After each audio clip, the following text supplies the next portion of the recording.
du Parti libéral et Nathalie Roy de la CAQ. Bonjour, madame. Bonjour, monsieur. Bonjour. Dites-moi, peut-être, M. Tanguay, pour commencer, vous avez entendu la ministre. On a l'impression que tout a l'air à vouloir rouler, puis qu'il n'y aura pas de problème, puis que ça va passer comme du beurre dans une poêle chaude. Bien, M. Lapierre, nous avons déjà annoncé au Parti libéral du Québec que nous allions voter contre le projet de loi 14. Et pourquoi c'est important? D'abord et avant tout, nous sommes tous pour l'épanouissement du français. C'est une priorité. Puis j'aimerais ça ces jours-ci, M. Lapierre, là, qu'on parle de qualité du français. Nos jeunes savent-ils parler et écrire un bon français? Ça devrait être la priorité du gouvernement. Il y a une différence dans le ton qu'emploie la ministre et le contenu du projet de loi 14. Je vous donne le seul exemple, j'en aurais bien d'autres. Le seul exemple du Buonanotte, le PASTA.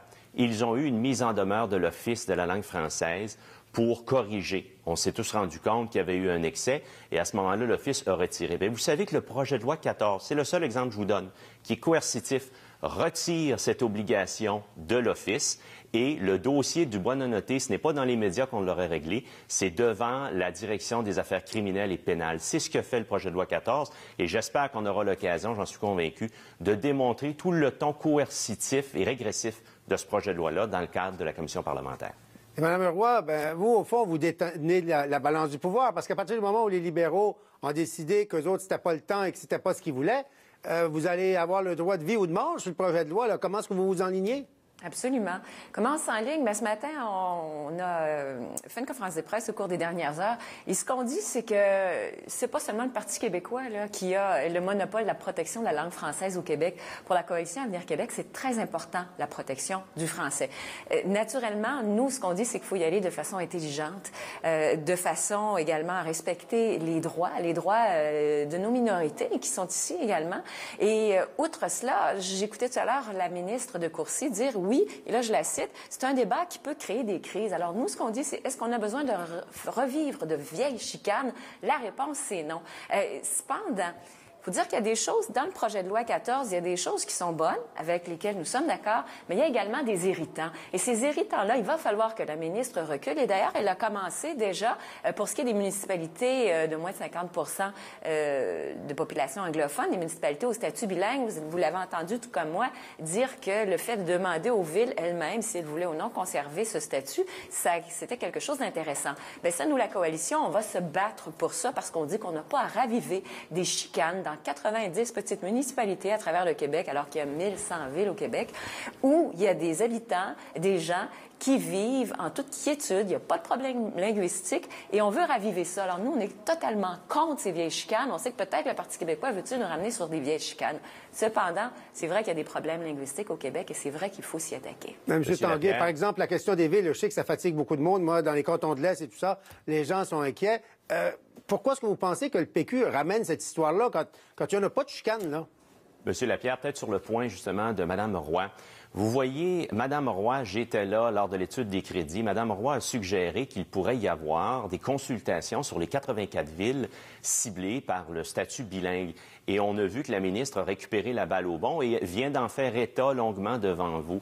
Alors, est-ce qu'on veut au Québec 84 référendums pour que la majorité francophone retire les droits d'une minorité anglophone, alors que vous l'avez bien dit, il y a un équilibre et les francophones sont tout à fait disposés et heureux de cet équilibre-là et que le service soit offert. Et mais moi, je ne vous parlais pas de référendum. L'aspect coercitif de ce projet de loi-là est également, puis c'est important de revenir, un autre aspect que je vous donne, c'est la fameuse police politique linguistique. La ministre nous a dit, parce que la ministre, elle, se donne les pouvoirs d'enquête sur la loi sur les commissions d'enquête dont dispose entre autres la commission Charbonneau, dont dispose l'Office de la langue française, la ministre a confirmé que politiquement, elle voulait l'avoir pour elle-même et elle voulait également nommer des enquêteurs. Mais elle m'a dit, vous savez, M. Tanguay, il n'y aura pas d'abus qui vont se faire, de un, et de deux, j'ai aucun crédit pour engager de nouveaux enquêteurs. Bien ça, M. Lapierre, là, c'est aucunement rassurant. Là-dessus, justement, Mme Roy, qu'est-ce que vous en pensez, cette histoire de pouvoir important à la ministre? Écoutez, il va falloir discuter sérieusement. D'un, il va falloir écouter les gens. Il y aura près de 90 mémoires qui seront déposées. Puis on veut écouter les gens pour voir quelles sont leurs préoccupations. Mais outre ça, c'est toute la question de savoir dans quelle mesure il y a un problème linguistique au Québec de façon générale, mur à mur. Non. Le problème n'est pas général mur à mur. Vous êtes à Rimouski, M. Tanguay, il n'y a personne qui va vous déranger en anglais et vous aborder en anglais dans un commerce, bien au contraire. Et c'est Montréalais, c'est les... Non, je sais, je vous dis pas que je ne vous dis pas que cela vous dérangerait, mais je vous dis qu'il n'y a pas de problème à la grandeur du Québec pour se faire servir en français et que c'est surtout très sectoriel et c'est la région de Montréal et ses alentours. Même pas dans mon comté, venez chez nous dans Montarville, vous allez voir, les commerçants vont vous recevoir en français, vous servir en français avec le sourire, Saint-Bruno, Boucherville, et on est quand même près de Montréal. Alors, il y a des poches de résistance et il y a des poches de résistance à Montréal et autour et c'est à ça qu'il faudrait s'attaquer. Il faudrait être beaucoup plus précis et non mur à mur. Mais justement, quand on parle de Montréal, parce que le problème est essentiellement montréalais.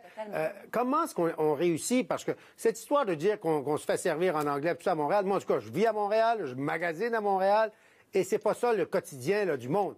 Bien sûr, les gens qui arrivent aux centres-villes, ils vont entendre l'anglais, tout ça. Il y a des touristes, j'espère qu'on va en avoir de plus en plus, des Américains et tout ça. Il y a des anglophones qui ont le droit de se parler entre eux en anglais.